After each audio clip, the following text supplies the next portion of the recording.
एखाद्याच्या मनात जर असा प्रश्न निर्माण झाला, महाशिवरात्री येते आणि महाशिवरात्रीच्या त्या 7 दिवसामध्ये 2 उपवास येतात, एक येतो महाशिवरात्रीचा आणि दुसरा येतो एकादशीचा, पण आपण दोन्ही याला काय म्हणतो, एकादशीच म्हणतो. पहिली एकादशी आणि दुसरी एकादशी, 2 एकादशा नसतात. एक महाशिवरात्रीचं जे आहे त्याला पर्व म्हणतात आणि त्याच्या आधी जे येते त्याला एकादशी म्हणतात. आता लक्षात ठेवा, महाशिवरात्रीला जे 2 उपवास येतात ना, आधी जो उपवास येतो तो एकादशी आहे. एकादशी हे व्रत आहे आणि महाशिवरात्री हे व्रत नाही, हे पर्व आहे. शास्त्राने 5 पर्व सांगितलेले आहे वैष्णवांना. पर्व विशेष भागवत धर्मी नृसिंह जयंती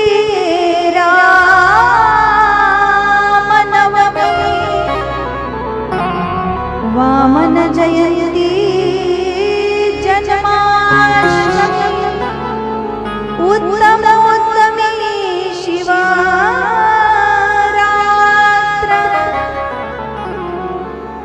वैष्णव कोणाला म्हणावं हे सर्वात आधी महत्वाचं आहे. वैष्णव कोणाला म्हणावं, 29 व्रताचं जो अवलंबन करतो ना त्याला वैष्णव म्हणतात. 29 म्हणजे 20 + 9 = 29. एका वर्षाचे 29 व्रत जो कोणी करतो त्याला वैष्णव म्हणतात. 29 व्रत कोणते, तर 12 महिन्यामध्ये एका महिन्यात 2 एकादशा येतात. आपल्या सर्वांना माहिती आहे, एका महिन्यात 2 एकादशा, मग 12 महिन्यात किती? झोपल्या का काय? 12 महिन्यात किती एकादशा येतात? 24. आणि 24 + 5 किती होतात? 25, 26, 27, 28, 29 होतात ना. आपल्याला गणित खरं शिकवलंच नाही. आपल्याला गणितात कॉस थिटा, टॅन थिटा जे व्यवहारात कधीच उपयोगाला आलं नाही. 24 एकादशा आणि 5 पर्व किती झाले? 29. एका वर्षाचे 29 व्रत जो करतो, 29 व्रताचं जो अवलंबन करतो त्याला म्हणतात वैष्णव. तो खरा वैष्णव आहे महाराज. मग या ठिकाणी एकादशी व्रत आहे आणि महाशिवरात्री काय आहे? पर्व आहे. बरं, 5 पर्व सांगायची राहिले. 24 एकादशा आणि 5 पर्व कोणते आहे? पर्व विशेष भागवत धर्मी नृसिंह जयंती पहिलं पर्व, रामनवमी, वामन जयंती, जन्माष्टमी आणि उत्तमोत्तमी शिवरात्र. नृसिंह जयंती, वामन जयंती, रामनवमी, जन्माष्टमी आणि महाशिवरात्र हे 5 पर्व आहेत. यामध्ये बहुतेक लोक 24 एकादशा करतात, महाशिवरात्री करतात, त्यानंतर रामनवमी पण करतात, जन्माष्टमी पण करतात, पण वामन जयंती आणि नृसिंह जयंती आपण करत नाही. आणि रामनवमीचा उपवास कसा आहे? आपला 12 वाजता जन्म आहे ना, 12 वाजेपर्यंत उपवास राहायचं, मग दिवसभर जेवायचं. बघा, हे 5 पर्व एकादशी सारखे करायचे असतात. जन्माष्टमीला बरेच लोक रात्रीचे 12 वाजेपर्यंत उपाशी राहतात आणि जन्म झाला की 12 वाजता जेवतात. ते चुकीचं आहे. एकादशीचा उपवास पूर्ण जसा निरंकाळ असतो तसा जन्माष्टमी आणि रामनवमीचा उपवास सुद्धा एकादशी सारखा करावा. हे 5 पर्व आहे. आणि म्हणून एखाद्याने जर विचार केला, समजा महाशिवरात्रीच्या त्या पर्वामध्ये 2 व्रत येतात, एकादशी आणि महाशिवरात्री. एखाद्याने जर असा विचार केला, समजा महाशिवरात्रीच्या दिवशी एकादशी आली, एकादशीला महाशिवरात्री आली तर येणारच नाही बाबा, पण आली तर बरं, मग तुझं काय म्हणणं आहे? नाही, माझं एवढंच म्हणणं आहे की एकादशीला महाशिवरात्र आली आणि महाशिवरात्रीला जर एकादशी आली तर त्या दिवशी फराळाला काय खायचं? लोकांना उपवासापेक्षा खाण्याचं जास्त टेन्शन आहे. एकादशी वास्तविक 3 दिवसाची असते. दशमी, एकादशी, द्वादशी. दशमीला एकदा जेवायचं, एकादशीला निराहार राहायचं आणि द्वादशीला एकदा जेवायचं, असा एकादशीचा नियम असतो. आमची पण एकादशी 3च दिवस असते. एकादशीच्या आदल्या दिवशी आमचं चालू होऊन जातं, अरे पोटभर जेवा बरं का, उद्याची काय आहे? एकादशी आहे. दाबून अजीर्ण होईपर्यंत खातात लोक. उद्याची काय आहे? एकादशी. एकादशीचा दिवस उगवला, पटकन चहा मांडसून बाई, आज मला काय आहे? एकादशी. 9 वाजले, थोडे वेपर्स वगैरे दे खाण्याकरिता, आज काय आहे? एकादशी. 12 वाजले, साबुदाण्याची खिचडी दाबून दाबून खाते म्हातारी, आज काय आहे? एकादशी. 2 वाजले, चला थोडं निंबूचं सरबत करूया, कारण आज गडल्यासारखं वाटते, कारण काय आहे? आज एकादशी. 4 वाजले, सुनबाई थोडा चहा मान ग, गडून गेले ग मी सकाळपासून, एकादशी आहे. संध्याकाळी 6-7 वाजले, पुन्हा भगर तयार, आज काय आहे? एकादशी. हे रात्रीचे 12 वाजेपर्यंत चालतं. द्वादशी आली रे आली, सकाळी 9 वाजता सुनबाई अगं लवकर नाश्त्याचं बनव ना, काल काय झाली? एकादशी झाली. अशी आमची पण एकादशी 3च दिवस चालते. पण आमचं शास्त्र सांगतं, आमचे साधू संत सांगतात, बाबा दिवसभर चरा पण एकादशी करा. म्हणून एकादशी केली पाहिजे. कालची काय झाली? एकादशी झाली. आपण सुद्धा भाग्यवान आहोत की आपल्या कथेच्या आरंभीच या ठिकाणी काय आली? एकादशी आली. सप्ताहामध्ये एकादशी आली पाहिजे म्हणतात. आपलं 99 पारायण आहे, त्यामध्ये एकादशी आली. म्हणून एखाद्याने जर विचार केला की समजा एकादशीला महाशिवरात्र आणि महाशिवरात्रीला एकादशी आली, तर मग त्या दिवशी फराळाचं काय खायचं? तो म्हटला काय खायचं म्हणजे? त्या दिवशी डालड्याचे भजे काढायचे, तुपात तळून खायचे. तो म्हटला मूर्खा, डालड्याचे भजे कुठे होतात का? तो म्हटला होत तर नाही, मलाही माहित आहे, पण झालेच तर. म्हणजे ते होत नाही हे येत नाही, याला म्हणतात विनाकारणचा वाद. तसा तिघांमध्ये वाद पेटला. 3 सुबुद्धीर कथा, समुद्रमा आगून लागे माचे ताके कोता. एवढा मोठा समुद्र उघड्यावर पडलेला, याला आग लागली तर? तो म्हटला लागणारच नाही बाबा, पण लागली तर. बरं तुझं काय म्हणणं आहे? माझं म्हणणं एवढंच आहे, एवढा मोठा समुद्र उघड्यावर पडलाय, याला आग लागली तर या समुद्रातले मासे जाणार कुठं? तो म्हटला कुठं जाणार म्हणजे? एवढं मोठं नारळाचं झाड आहे, त्याच्यावर जाईल ना चढत चढत. तिसरा म्हटला मूर्खा, नारळाच्या झाडावर चढायला त्या गायी आहे की म्हशी आहे? आता मला सांगा, गायी म्हशी तरी चढतात का नारळाच्या झाडावर? याला म्हणतात विनाकारणचा वाद. एकदा ट्रेन मध्ये 2 महिला बसलेल्या आहेत, दोघींमध्ये वाद झाला. तसं आमच्या महिला मंडळीमध्ये वाद होण्याला काही कारण लागत नाही, एक क्षुल्लक कारण लागतं. कुणीतरी म्हटलंय, महाराज ऐकलंय मी कोणाचं तरी वाक्य, या जगात आग लावणाऱ्या 2च गोष्टी आहेत. या जगात आग लावणाऱ्या 2च गोष्टी आहे, एक इमेल आणि दुसरी फिमेल. म्हणून दोघींमध्ये वाद त्या ठिकाणी निर्माण झाला. खिडकी जवळ बसलेली आहे. एक म्हटली लवकर खिडकी बंद कर, मला गारवा सहन होत नाही. ती म्हटली मी बंद करणार नाही, मला गरमी सहन होत नाही. ती म्हटली बंद कर म्हणते ना, मला गारवा सहन होत नाही. ती म्हटली नाही करत म्हणते ना, मला गरमी सहन होत नाही. ती म्हटली तुझ्या बापाची गाडी आहे का? मग काय तुझ्या बापाची आहे का? मी काय फुकट बसले का? मग मी काय फुकट? 3 तास हेच चाललं. एक 22 वर्षाचा तरुण नवयुवक आला. प्रवासी वैतागले होते. एका साहेबांना बोलवलं, साहेब जरा या दोघींकडे बघा. काय झालं मावशी? नाही हो साहेब, मी हिला म्हटले मला गारवा सहन होत नाही, खिडकी बंद कर. बरं मावशी तुमचं कसं काय? साहेब मी म्हटले मला गरमी सहन होत नाही, मी खिडकी बंद करणार नाही. तो 22 वर्षाचा तरुण नवयुवक आला आणि म्हटला, महाराज या दोघींकडे तुम्ही अजिबात लक्ष देऊ नका. का? जरा खिडकीच्या जवळ तर जाऊन बघा म्हटले. ते साहेब त्या खिडकीच्या जवळ गेले. निरीक्षण करून पाहिलं ना, खिडकीला काचच नव्हता.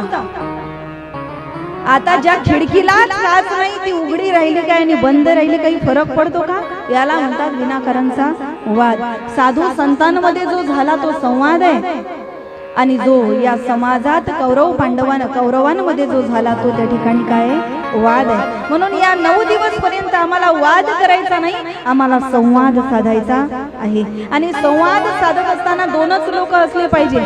मग तुम्ही म्हणाल 2च लोक असले पाहिजे, तर बाकीच्यांनी कुठं जाऊन बसायचं? बघा, संवाद करत असताना 2च लोक असतात, एक वक्ता असतो आणि दुसरा श्रोता असतो. मग तुमच्या आजूबाजूला बसलेले हे सगळे दगड आहे असं समजायचं आहे. आपण एकटेच वक्त्याच्या समोर आहोत, आपल्या आजूबाजूला असलेले सगळे दगड आहे असं समजायचं आहे.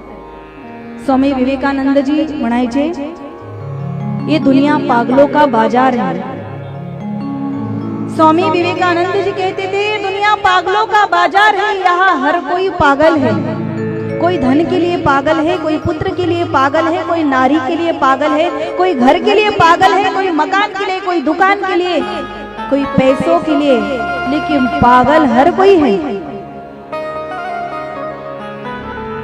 स्वामी विवेकानंद म्हणायचे हे जग म्हणजे पागलांचा बाजार आहे, ते सगळेच पागल आहे, मी पण पागल आहे।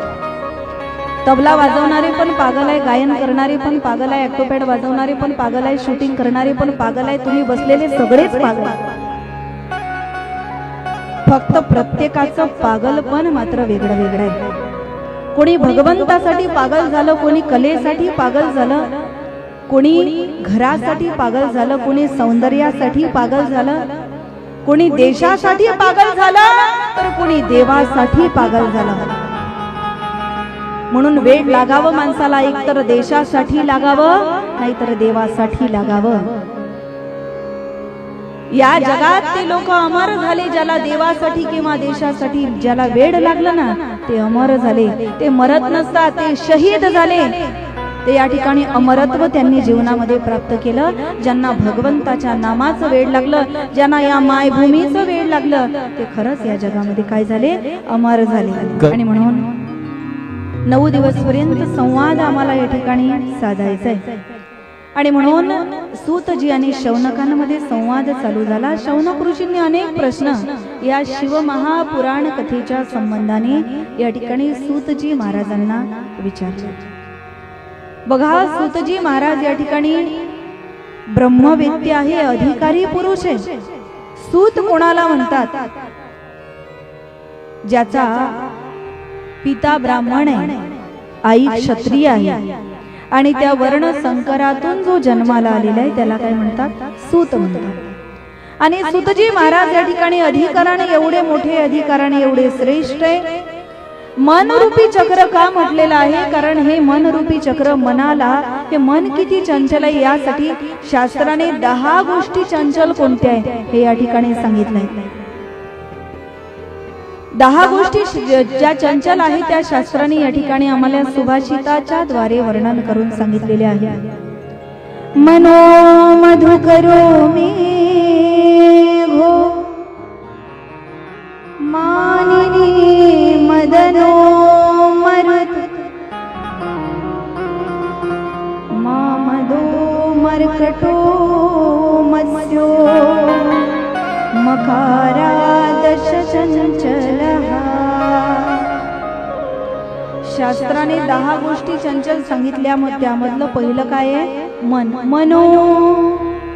दुसरं मधुकरो, मधुकर म्हणजे भुंगा।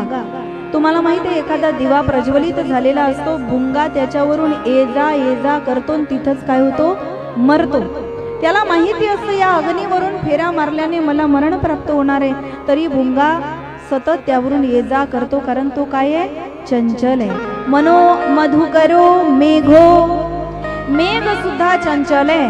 कधी ऊन येईल, कधी पाऊस पडेल, कधी वारा सुटेल, काही सांगता येत नाही। 5 वर्षाच्या आधी मला आठवतं, गोवर्धन पूजा चालू झाली होती आणि धो धो पाऊस पडायला लागला होता। काल सुद्धा आभाळ कालपासून आलं, तर लोकांना वाटलं माई आल्या की आभाळ घेऊन सोबत येतात की काय। चिंता करू नका, भोले बाबा सोबत आहे आपल्या। आणि त्या वर्षी तर एवढ्या पावसात बसून सुद्धा तुम्ही कथा ऐकली होती, मला आठवतं। कार्यकर्ते या ठिकाणी ताळपत्री घेऊन नाचत होते व्यासपीठावरती। शेवटच्या दिवशी अक्षरशः मुसळधार पाऊस आला होता। लोकांना प्रश्न निर्माण झाला होता, 7व्या दिवसाची कथा होणार कशी? त्यावेळेला आमचे कार्यकर्ते मंडळी, खरंच त्यांना मानावं लागेल, अख्ख्या पेंडॉल मध्ये खुर्च्या लावून टाकल्या होत्या। एकदा संपूर्ण आयोजकांसाठी टाळी झाली पाहिजे सुद्धा,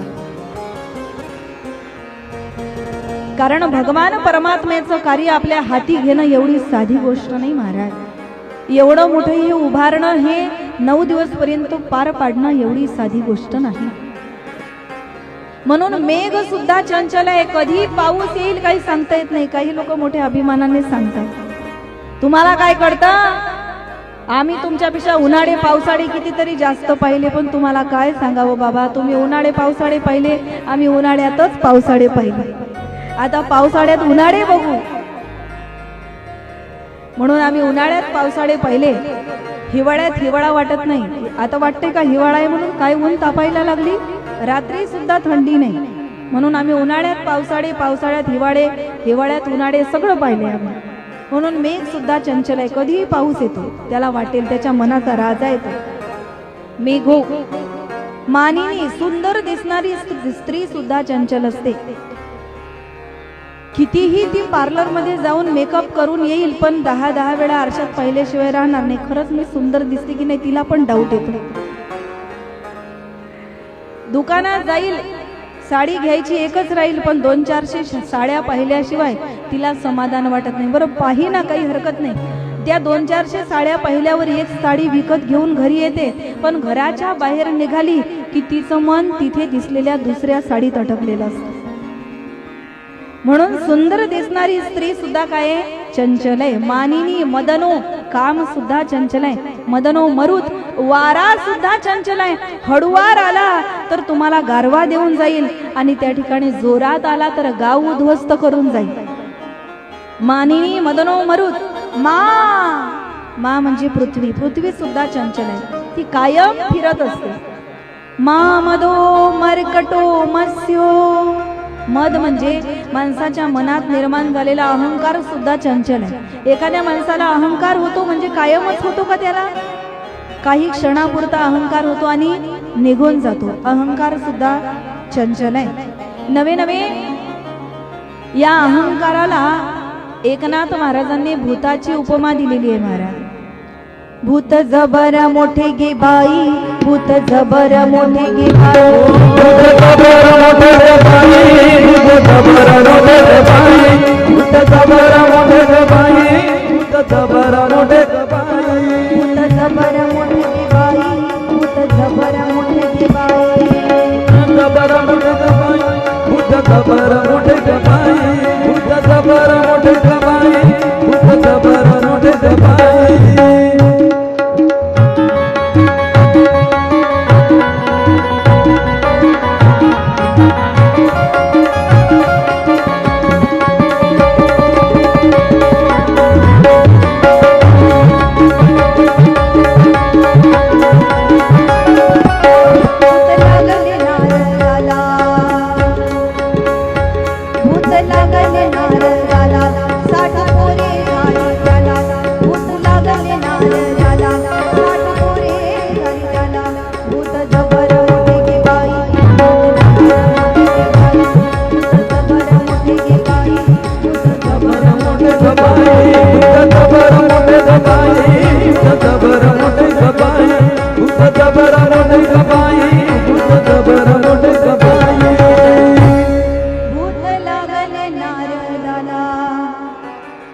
भूत जबर मोठे गे बाई. या अहंकाराला एकनाथ महाराजांनी भूताची उपमा दिलेली आहे. अहंकार खवळल्या जाणं करी आनंदासी आवरण, पुढे परमार्थ स्फूर्तीचे स्फुरण देहाचे मी पण वाढवी. मला सांगायचंय, अहंकार सुद्धा चंचल आहे. तो कायम येत नाही, कधी कधी येतो. मामदो मरकटो, मरकट म्हणजे माकड. माकड सुद्धा चंचल आहे. तुम्ही जेवढ्या या ठिकाणी सगळे शांत बसलेले आहे, असं एखाद्या माकडाला आणून बसू शकता का इथे? मग जे कथा कीर्तनात येऊन बसत नाही ते कोण आहे? माकड आहेत. ते बसूच शकत नाही एका ठिकाणी. मामदो मरकटो, माकडाचा स्वभाव आहे, ते एका ठिकाणी कधीच बसत नाही. या झाडावरून त्या झाडावर, त्या झाडावरून त्या झाडावर टुनुक टुनुक उड्या मारत की नाही, तसं माणसाचं मन आहे. मामदो मरकटो मत्स्यो, मासा पाण्यातला तो सुद्धा चंचल आहे, तो एका ठिकाणी थांबत नाही. म्हणून मकारा दश चंचला, या 10 गोष्टी चंचल आहे. आणि एकदा सापाचं आणि विंचवाचं विष उतरवल्या जाईल, पण माणसाच्या मनातलं विष काही केल्या उतरत नाही. एकदा जर एखाद्या व्यक्तीविषयी एखाद्याने मनात ठरवून घेतलं ना, हा व्यक्ती असा आहे, तो कायम त्याच्याकरिता तसाच राहणार आहे. एखाद्या व्यक्तीने आपल्यासाठी मन त्याचं बनवून घेतलंय ना, एखाद्या व्यक्तीने आपल्याविषयी त्याचं मत तयार करून ठेवलंय ना, हा नालायक आहे, तर तो शेवटपर्यंत नालायकच राहणार आहे. त्याचं मत बदलू शकत नाही.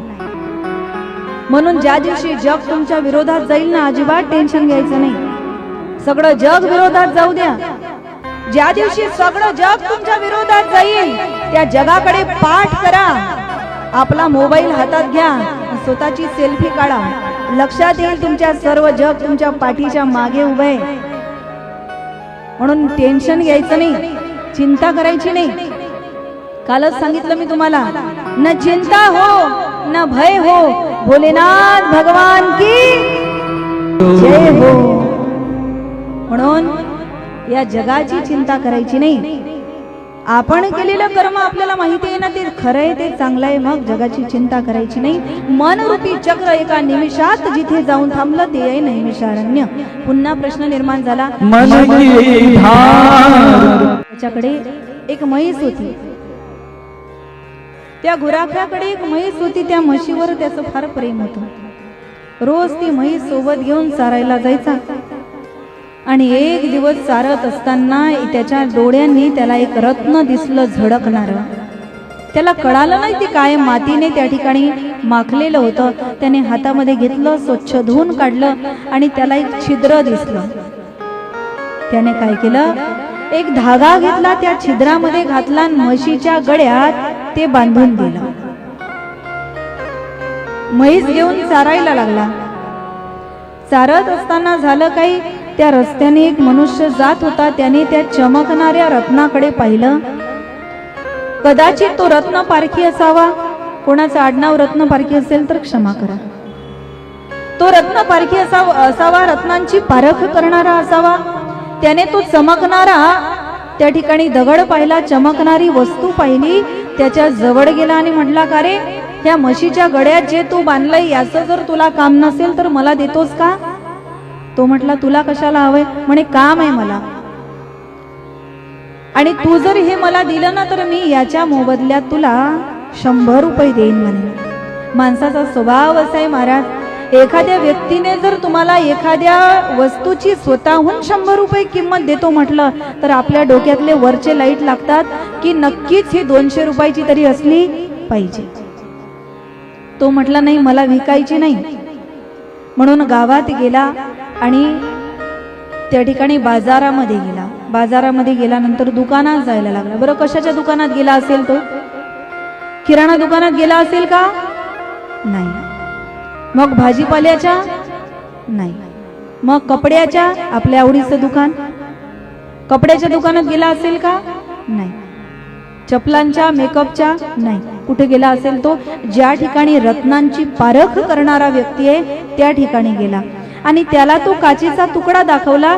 तो म्हणायला लागला, हा काचेचा तुकडा जर तू मला दिला ना, मी याचे तुला 1000 रुपये देईन. तो म्हटला, बापरे, 100 रुपये कुठे आणि 1000 रुपये कुठे? आता तर द्यायचा नाही.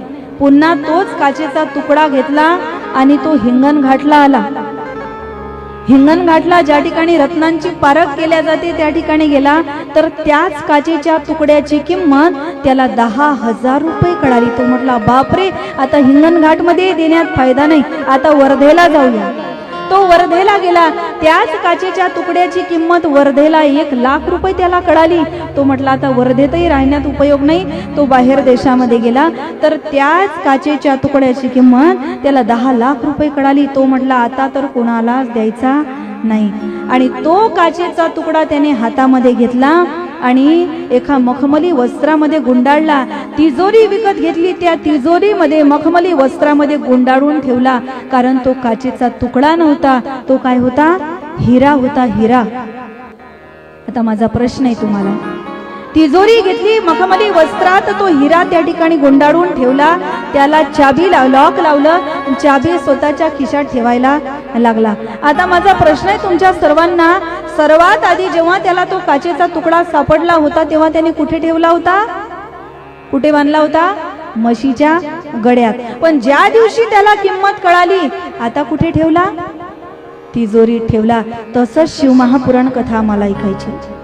जोपर्यंत तुम्हाला शिवमहापुराण कथेची किंमत समजणार नाही, आम्ही हे शिवमहापुराण म्हशीच्या गळ्यातच बांधणार आहोत. या कानाने ऐकणार आहोत आणि या कानाने सोडून देणार आहोत. एक म्हण तुम्हाला माहिती असेल, नळी फुंकली सोनारे. पुढचं तुमच्याच पाठ आहे. मी काही सांगणार नाही. जोपर्यंत शिव महापुराण कथेची किंमत समजणार नाही आम्ही म्हशीच्याच गळ्यात बांधणार आहोत. पण ज्या दिवशी आम्हाला या शिव महापुराण कथेची किंमत समजेल त्या दिवशी या हृदयाची तिजोरी करू आम्ही आणि या हृदयाच्या तिजोरीमध्ये शिवनाम रूपी हिरा असा या ठिकाणी झाकून ठेवू, त्याला लॉक लावू आणि आपल्या मनाजवळ त्याची कायम चाबी या ठिकाणी बंदिस्त करून ठेवू. म्हणून शिव महापुराण कथेची किंमत आम्हाला समजणं आवश्यक आहे. पुन्हा सूतजी महाराजांना शौनक ऋषींनी प्रश्न विचारला, महाराज तुम्ही याची किंमत तर आम्हाला सांगितली की अमोल रत्न आहे, पण एक सांगा महाराज की या शिव महापुराण कथेने कोणाकोणाचा उद्धार केला. सूतजी महाराज सांगतात, काय सांगू बाबा तुला, कोणा एकाचा उद्धार केला असेल तर सांगेल ना. कितीतरी असे लोक आहेत ज्यांचा उद्धार या शिव महापुराण कथेने केलाय. आणि म्हणून याकरिता सूतजी महाराज या ठिकाणी शौनकादिक ऋषींना शिव महापुराण कथेचं महात्म्य सांगायला सुरुवात करतात. आता या ठिकाणी शिव महापुराण कथेच्या महात्म्याला आरंभ झालाय. बोली भोलेनाथ भगवान की. बघा, शिव महापुराण कथेचं महात्म्य सांगितलं. फार पूर्वीची गोष्ट आहे आणि किरातांचं एक नगर होतं. किरात म्हणजे भिल्ल, भिल्ल म्हणजे पारधी. किरातांचं एक नगर होतं आणि या नगरामध्ये एक ब्राह्मण राहत होता. त्याचं नाव होतं देवराज. देवराज नावाचा ब्राह्मण राहायचा. परंतु संगत लाभली ती भिल्लांची, संगत लाभली ती किरातांची. आणि असं म्हणतात, संगतीने होतो पंगतीचा लाभ. साधू संतांच्या संगतीत एखादा दारोड्या जरी चुकून बसला ना महाराज, लोक त्यालाही गंध लावून त्याची पूजा करतात. बरोबर आहे ना. साधू संतांच्या संगतीत एखादा कुप्रवृत्तीचा माणूस जरी बसला तरी लोक त्याचं पूजन करतात. पण दारुड्याच्या संगतीत साधू जरी बसला तर ढेकणाच्या संगे हिरा जो भंगला, कुसंगे नाडाला साधू तैसा. तिजोरीत तोही मखमली वस्त्रामध्ये गुंडाळून का ठेवला जातो याचं कधी संशोधन केलं का तुम्ही? कारण ढेकणाचं रक्त जर हिऱ्याला लागलं तर त्याचा चुरा चुरा होऊन जातो.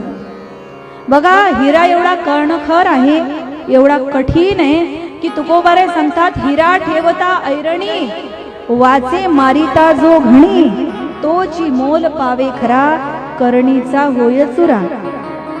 जर त्या ठिकाणी घनावर ऐरणीवर हिरा ठेवला आणि वरून घनाने घाव घातले तरी हिरा फुटत नाही. एकतर तो घनात तरी जाऊन फसतो, नाहीतर ऐरणीत तरी जाऊन फसतो, पण हिरा फुटत नाही. एवढा कणखर असलेला हिरा ज्या वेळेला ढेकणाच्या संगतीत जातो ना, ढेकणाचं रक्त ज्या वेळेला त्याला लागतं त्यावेळेला त्याचा चुरा चुरा होऊन जातो. म्हणून त्याला बंदिस्त तिजोरीमध्ये त्या ठिकाणी मखमली वस्त्रात गुंडाळून ठेवल्या जातं.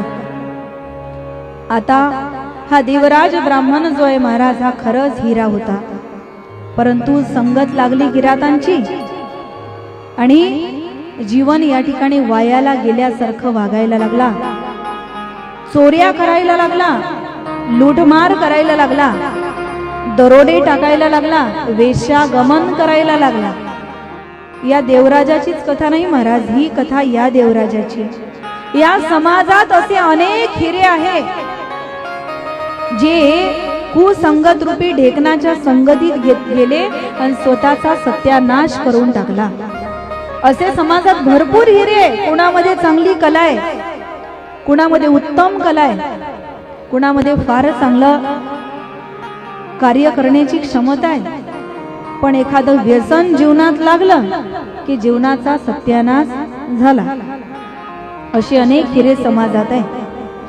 या देवराज ब्राह्मणाला कुसंगत जीवनात लाभली आणि वाईट वागायला लागला, दुराचार करायला लागला. आणि ज्या वेळेला याचं हे असं वागणं पाहिलं ना, घरातील लोकांनी याची साथ सोडून दिली. याला घराच्या बाहेर हाकलून लावला. पत्नी मुलगा कोणीच याच्या जवळ राहिलं नाही. आता हा देवराज ब्राह्मण फिरायला लागला, या गावामध्ये त्या गावामध्ये चोऱ्या करायला लागला, दरोडे टाकायला लागला, वेश्यागमन करायला लागला आणि करता करता कुठे आला हा? प्रतिष्ठानपूरला आला. आता प्रतिष्ठानपूर म्हणजे ऐका, प्रतिष्ठानपूर हे नाव तुम्ही पहिल्यांदाच ऐकलं असेल ना महिला मंडळ? एवढ्या टेन्शन मध्ये काय तुम्ही? या महिन्याचे पैसे आले नाही का? अरे मुख्यमंत्र्याच्या लाडक्या बहिणी झालो बाबा. आता बाया एक एक दिवस मोजतात. हा, या तारखेला येणार. म्हणून मी सांगितलं ना काल, टेन्शन मध्ये बसायचं नाही अजिबात. प्रतिष्ठानपूर हे नाव तुम्ही आधी ऐकलं की पहिल्यांदा ऐकताय? पहिल्यांदा ऐकताय ना? बघा, प्रतिष्ठानपूर म्हणजे आत्ताचं पैठण. प्रतिष्ठानपूर या शब्दाचा अपभ्रंश झाला, कारण आमच्या साधू संतांनी उदाहरण दिलेलं आहे. भानुदासाचे वंशी महाविष्णूचा अवतार, क्षेत्र प्रतिष्ठान, नांदे गोदावरी तीर. गोदावरीच्या तीरावर जे नगर वास्तव्य करताय ते आहे प्रतिष्ठानपूर. त्या प्रतिष्ठानपूरचा अपभ्रंश झाला आणि सध्या आपण त्याला काय म्हणतो? पैठण. एकनाथ महाराज ज्या ठिकाणी होते ते पैठण. त्या प्रतिष्ठानपूर नगरीत हा देवराज ब्राह्मण गेला. तुम्ही जर कधी पैठणला गेलात ना, पैठणला गेल्यानंतर त्या ठिकाणी एक महादेवाचं मंदिर आहे. त्या महादेवाला नाव आहे ढोलेश्वर. बोलिये ढोलेश्वर महादेव की जय. प्रतिष्ठानपूर नगरीमध्ये हा देवराज ब्राह्मण गेला आणि त्या ठिकाणी महादेवाच्या मंदिरामध्ये गेला. तुम्ही आजही कधी तिथे गेलात पैठणला, महादेवाचं ढोलेश्वर महादेवाचं मंदिर आहे आणि त्या मंदिरात जर तुम्ही गेलात तर तिथलं जे शिवलिंग आहे त्या शिवलिंगावर असे बारीक बारीक बारीक व्रण पडलेले आहे. पुन्हा प्रश्न निर्माण झाला, हे व्रण का पडले? तर असं म्हणतात, पैठण म्हणजे दक्षिण काशी आहे. पैठण म्हणजे दक्षिण काशी. म्हणून जीवनात आपल्याला पुण्याची प्राप्ती करायची असेल तर लोक त्या गोदावरीचं स्नान करायला पैठणला जायचे आणि त्या पैठणला स्नान करायचे. ही गोष्ट कळाली औरंगजेबाला आणि औरंगजेबाने ठरवलं, हा हिंदू सनातन परंपरा ही जी आहे ही या देवाला मानते ना, या ढोलेश्वर महादेवाला मानते ना, इथे स्नान करायला येते, हे मंदिरच मी शिल्लक ठेवणार नाही. म्हणून औरंगजेब त्या मंदिरामध्ये आला पैठणला ढोलेश्वर महादेवाच्या आणि असं म्हणतात त्याने साखळ दंडांनी ते शिवलिंग बांधलं. एवढं करकचून ते शिवलिंग बांधलं आणि ओढायला लागला, पण ते शिवलिंग तीड मात्र सुद्धा हललं नाही. साखळ दंडांनी त्या ठिकाणी ओढायला लागला तरी शिवलिंग हललं नाही. म्हणून हललं नाही, ढोलासारखं तिथेच बसून राहिलं. म्हणून त्या महादेवाला नाव पडलं ढोलेश्वर महादेव की जय. ते शिवलिंग हललं नाही, पण त्याच्यावर वार केल्यामुळे त्याच्यावर बारीक बारीक व्रण पडलेले आहे. आजही तुम्ही पैठणला जर गेला तर ढोलेश्वर महादेवाच्या मंदिरात नक्की जा आणि तिथे दर्शन करून या. त्या पैठणच्या मंदिरात म्हणजे त्याच प्रतिष्ठानपूरला हा देवराज ब्राह्मण गेला आणि गेल्यानंतर अनायसे मंदिरात कुठेतरी बसायचंच होतं याला, म्हणून मंदिरात जाऊन बसला. जेव्हा मंदिरामध्ये गेला ना, त्या ठिकाणी एक भूदेव, एक ब्राह्मण शिव महापुराण कथा सर्व लोकांना त्या ठिकाणी सांगत होते. आतापर्यंत याने एकही कर्म जीवनात चांगलं केलेलं नव्हतं. वाईट वागत होता, दुराचार करत होता, वेश्यागमन, चोऱ्या, दरोडे सगळं केलं होतं याने. आज शिव महापुराण कथा चुकून का होईना याच्या कानावर पडली आणि ती शिव महापुराण कथा ऐकत असताना याने असं त्याच्यामध्ये ऐकलं की जो मनुष्य महान घोर पाप करतो ना त्याला भयंकर अशा नरकात जावं लागतं. आणि जशी शिव महापुराण कथा याच्या कानावर पडायला लागली महाराज, तसं हळूहळू याला याचं पाप आठवायला लागलं. अरे आजपर्यंत मी काही चांगलं केलं नाही, रोज पाप करतोय या ठिकाणी, आजपर्यंत एकही चांगलं कर्म केलं नाही. याला केलेल्या पापाचा काय वाटायला लागला? पश्चाताप वाटायला लागला. आणि अनुतापे दोष जाती न लगता निमिष, झालेल्या पापाचा पश्चाताप होणे याच्यासारखं काय नाही, पुण्य नाही. चुकून का होईना प्रत्येक व्यक्तीच्या आयुष्यामध्ये काहीतरी वाईट कर्म घडतच असतात. काहीतरी चुकीचे कर्म घडतच असतात, पण शहाणा माणूस तोय ज्या वेळेला त्याला कळेल की हे कार्य चुकीचं आहे, तिथून जो सावध झाला तो खरा माणूस आहे. रडायला लागला, हा देवराज ब्राह्मण, मी महान घोर पाप केले.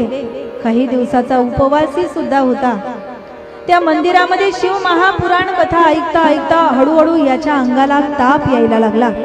एवढा तापाने फणफणला की आता काय करावं म्हणून तिथेच लोळला विश्रांती करण्याकरिता. कुठे? महादेवाच्या मंदिरामध्ये, ढोलेश्वर महादेवाच्या मंदिरामध्ये.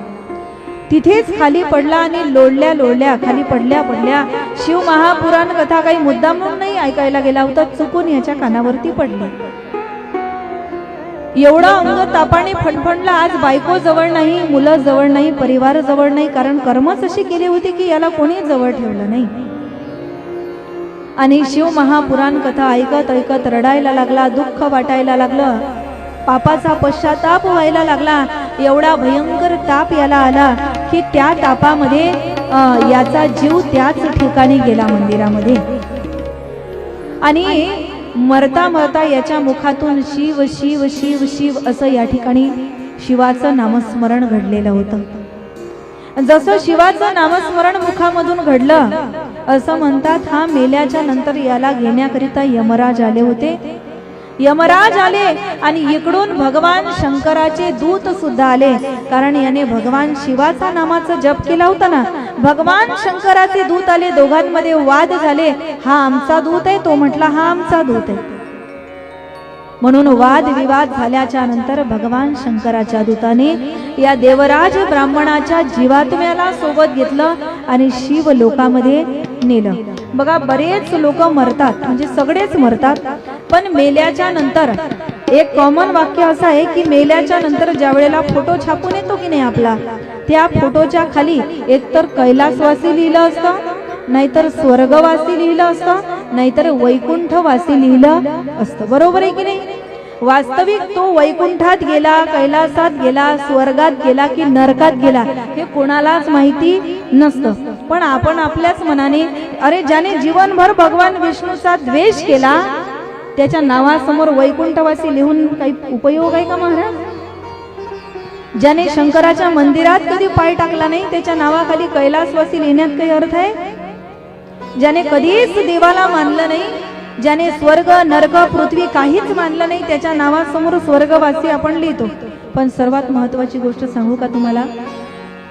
आपला फोटो छापून आल्यानंतर त्याच्या खाली नरकवासी कोणीच लिहत नाही, पण नरकात गेल्याशिवाय राहत नाही. हेही तेवढंच खरं आहे. आणि म्हणून शिवाचे दूत आले आणि याला कैलासावर घेऊन गेले. त्यावेळेला यमराजाचे दूत यमाच्याकडे गेले आणि सांगितलं, महाराज यांनी एवढे पाप केले, आम्ही त्याला घेण्याकरिता गेलो, परंतु भगवान शिवाच्या दूताने मात्र आम्हाला आणूच दिलं नाही. यमराज सांगायला लागले, नका जाऊ तया गावा, नामधारकाच्या शिवा सुदर्शन यावा, घरटे फिरे भोवती. त्यांच्या गावाला सुद्धा त्या ठिकाणी जाऊ नका. आणि ज्या वेळेला शिवलोकामध्ये या देवराज ब्राह्मणाच्या जीवात्म्याला आणलं ना, काय आश्चर्य महाराज, शिवगणांमध्ये तो मोडल्या गेला, त्रिपुंड लावायला लागला, भस्म लावायला लागला अंगाला, गळ्यामध्ये रुद्राक्षाच्या माळा धारण करायला लागला. आणि भगवान शंकराचे जे शिवगण होते त्या शिवगणांच्या समवेत याला भगवान शंकराची सेवा जीवनामध्ये मिळाली. का? भगवान शिवाचं चिंतन चुकून याच्या कानावरती पडलं होतं. हा स्वतःहून शिव महापुराण कथा ऐकायला गेला नव्हता, तरी शिव कथा कानावरती पडली. अशी कृपा झाली भगवान शिव भोलेनाथाची की त्या ठिकाणी याला शिवलोकाची प्राप्ती झाली. जरा विचार करा, चुकून याच्या कानावर शिव कथा पडली तरी त्याला शिवलोकाची प्राप्ती झाली. मग आम्ही मनाभावापासून शिवशंकर भोले बाबाची कथा जर या ठिकाणी ऐकली तर तो शिव भोले बाबा काय देऊ शकणार नाही महाराज आम्हाला?